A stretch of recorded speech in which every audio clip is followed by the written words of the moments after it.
Doctor Bhimrao Ambedkar का मानना था कि किसी भी समाज की प्रगति समाज के निचले तबके की प्रगति पर निर्भर करती है। पिछले 10 वर्षों में राष्ट्र की उपलब्धियों और विकास का आधार गरीब का सशक्तिकरण रहा है।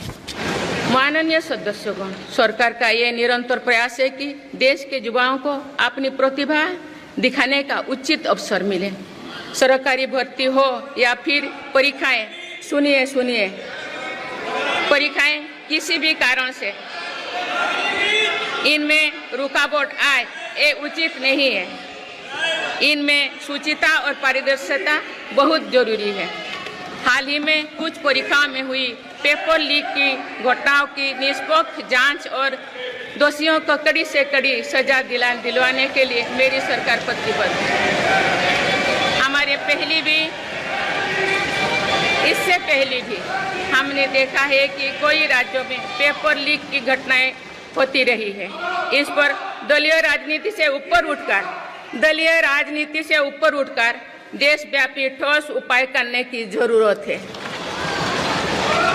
भारत का संविधान बीते दशकों में हर कसौटी पर खरा उतरा है। जब संविधान बन रहा था तो भी दुनिया में ऐसे ताकतें थे जो भारत के असफल होने की कामना कर रही थी। देश में संविधान लागू होने के बाद भी संविधान पर अनेक बार हमले हुए हैं। आज 27 जून है। 25 जून 1975 को लागू हुआ आपातकाल संविधान पर सीधे हमले का सबसे बड़ा और काला अध्याय था।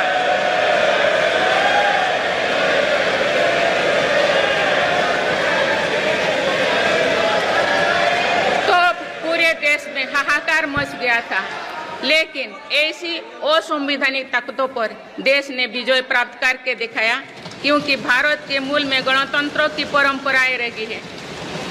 मेरी सरकार भी भारत के संविधान को सिर्फ राजकाज का माध्यम भर नहीं मानती, बल्कि हमारा संविधान जन चेतना का हिस्सा हो, इसके लिए हम प्रयास कर रहे हैं। इसी ध्येय के साथ मेरी सरकार ने 26 नवंबर को संविधान दिवस के रूप में मानना शुरू किया है। आप भारत के उस भूभाग हमारे जम्मू कश्मीर में भी संविधान पूरी तरह लागू हो गया है, जहां आर्टिकल 370 की वजह से स्थितियां कुछ और थी। माननीय सदस्यगण, राष्ट्र की उपलब्धियों के निर्धारण इस बात से होता है कि हम अपने दायित्वों का निर्वहन कितनी निष्ठा से कर रहे हैं। 18 लोकसभा में कई नए सदस्य पहली बार संसदीय प्रणाली का हिस्सा बने हैं।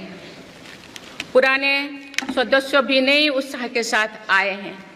आप सभी जानते हैं कि आज का समय हर प्रकार से